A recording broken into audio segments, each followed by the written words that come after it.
Okay, continuing on. You can see I've got a pointer going to, in this case, this is a 64. Not all of your wiring diagrams for all your VWs will be the same, but they'll be very close, and the theory still works the same way. So we're going to follow along on this 64, which I've actually done an alternator conversion on. So if you look at the red wire that's coming from the right side of the fan shroud, that actually attaches back to that starter post where your positive battery cable is, and it comes to the post on the alternator, and then it runs into the actual wiring harness that feeds back to the fuse panel, which I'll show you in a minute. Some of you might be asking, what is that green wire? The green wire is actually attached to a post on the top of the alternator, and it's what we call the exciter wire, and it runs back through the actual charging light that's in the dash, and if I'm not mistaken, it has to see at least 4-volt reference signal, and what it does is it tells the alternator turn on and start charging. Now we're going to follow the red wire that's on the left, right where my pointer is. It goes back into the wiring harness. The wiring harness goes back behind the engine, and it goes back over here into a bundle through the firewall. Some of you lately, I've seen some posts on social media where there's a little bit of confusion. Now I've done some different wiring on this vehicle, but basically it's got the stock wiring harness in it. But just to help you out while we're here, if you're trying to figure out where does everything go and how to connect everything, if you look at the green wire that we have coming out, that goes back to your oil pressure light, and it's connected to the oil pressure switch that's on the side of the engine block. So the green wire in the wiring harness in your engine compartment is for your oil pressure. What it does is when the switch does not have any pressure applied to it, that wire provides a ground which turns on the light in the dash. When you crank up the engine, it opens the pressure, oil pressure opens the switch, the ground goes away, the light turns off. Real simple, easy. I also have 2 wires here. Typically I see those, they look green in this video, but typically those are black. I've seen them different colors on different wiring diagrams for VWs, but 2 wires. That is coming off of the ignition switch. We'll trace that circuit later. Just real quick, if you see that, that is your power or B plus going into your coil. You can't really see it real good here, but this wire back here is actually the wire that goes down to the points. This one here, again, it looks like another green wire on this harness. That goes to your points, and that's what applies or gets switched on and off as your points are opening and closing, and that's what causes your coil to fire and the engine to run. Now on mine, I made up a little harness here. It's orange. It again is plugged into the, in this case, if you're looking at it where I am, the left side or the power side. It's actually switched ignition. I said earlier B plus it's not, it's actually switched ignition. When that gets energized, some of you might be wondering, what is this at the bottom of my carburetor? Well, that is an anti-run-on solenoid, and what it's there for is occasionally later model VWs, you would have you would turn the engine off and it would keep running after the ignition was killed. A lot of that was caused by heat. A lot of that was caused by a very rich fuel mixture. There's lots of things going on there. But this actually shuts off the fuel flow and shuts the engine off when you turn the key off, besides killing the ignition. And if I follow it around to the other side, of course, I have an electronic choke. It has a component in there that when it heats up, it's a bimetallic strip, what it does when it gets hot, it actually causes the choke to open up. So when you first turn it on, or you first hit your gas pedal, you can see the choke falls all the way forward. As it heats up, what it does is the spring gets softer in there, and it lets the choke come off. So again, pretty easy to hook up. That's your major electrical components. I've got some random wires over here I haven't connected yet. Basically, they go right here to your deck lid lamp. But we're gonna follow this power circuit and get through this basic electrical class before we start getting into some diagnosis. So again, we're gonna follow this harness up front to the fuse panel, and I'm also gonna illustrate it for you on a wiring diagram. We're gonna see where does that red wire go that came off my battery. In this case, went to an alternator. Could be a generator with a regulator. Where does it go?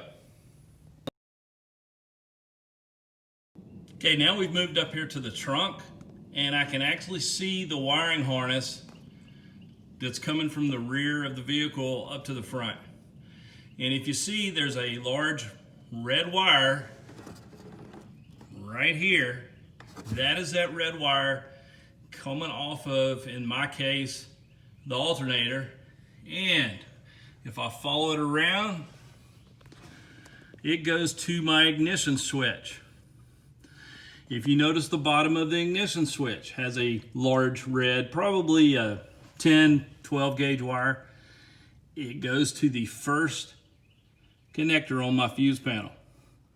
That is actually what is powering everything up in my VW. So we're going to keep following some wiring diagrams here, and we're going to start diagnosing as we move along. You can see how nasty the fuse panel is. I actually have a new fuse panel we're going to be putting in here, and I'm going to show you that process when we get there. Okay, so what I've got here, what we're going to do is we're going to preload our fuse box with fuses, and it's going to exactly match our wiring diagram. Again, like we mentioned earlier, the fuses are different colors. They actually have a number on the side, which we'll talk about here in a second, because it's rated for amperage. Remember back to Ohm's law, how much current can flow through it before it burns the fuse and opens the circuit. So what I've got here is a couple of components. I've got a new fuse box for a type 1 61 to 66, and the part number, kind of hard to see because of the glare, but it's a 111-937-505A.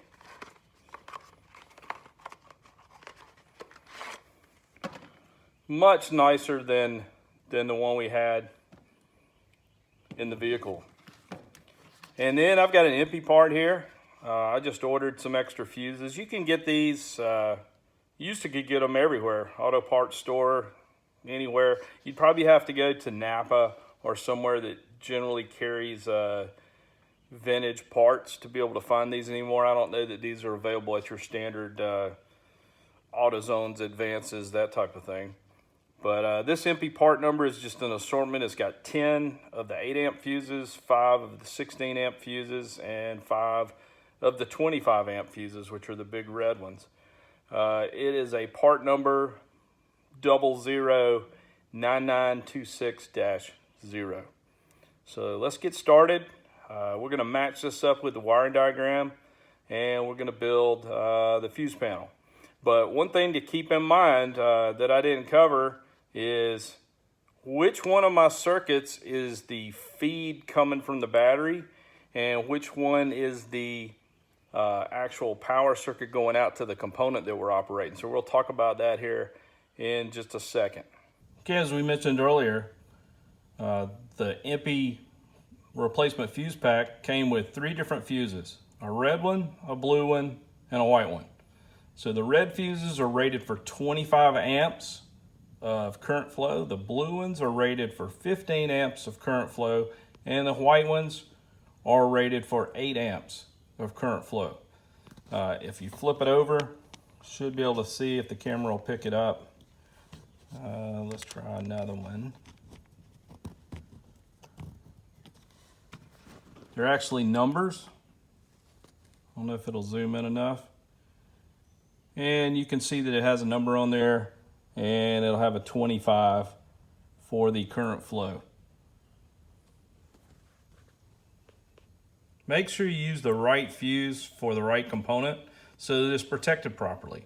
If I was just to put red 25 amp fuses and everything, then there's a good chance I could damage the wiring harness or I could damage the component itself, because the fuse would not blow before the component got damaged due to the amperage. Remember, back to Ohm's law, the current that's flowing through there would be more than the component or more than the wire could handle, and it would either heat up and burn through the wire, or it would heat up and destroy the component that is supposed to be protecting. So don't just fill your fuse panel up with 25 amp red fuses all the way across. It needs to have the right amperage fuse in there to properly protect the circuit from damage. Okay, here's our fuse panel that we pre-built. You're looking at the fuse panel on obviously the fuse side. So if you were underneath the dash, this is what you would see. Real simple on a 64. It only uses a 25 amp on the far right. All the rest of the fuses in this case are your 8 amp white fuses.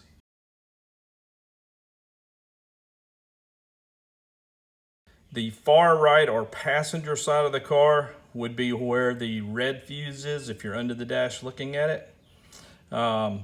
If you're on the back side of it, obviously it's going to be off to your left where that red fuse is. But again, if you always think of the passenger side, you can follow the wiring, but generally the left side of the fuse panel, if I'm under the hood, are going to be your larger gauge red wires that power the actual ignition switch.